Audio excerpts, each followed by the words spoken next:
And they started. In January 1961, they assassinated Patrice Emery Lumumba, and Congo has never been the same again.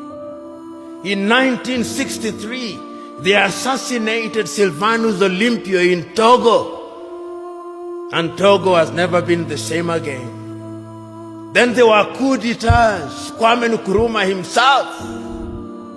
In 1966, eliminated via coup d'etat, all his writings, all his speeches banned, never to be read, never to be listened to until 1972, when Ignatius Kutu Acheampong rehabilitated him.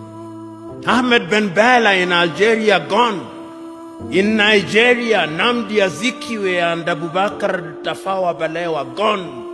In Mali, Modibo Keita, gone. In Chad, everywhere, coup d'etats.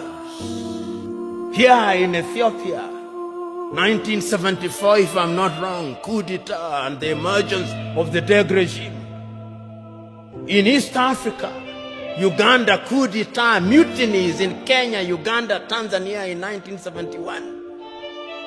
All orchestrated because we were disunited and we were weak.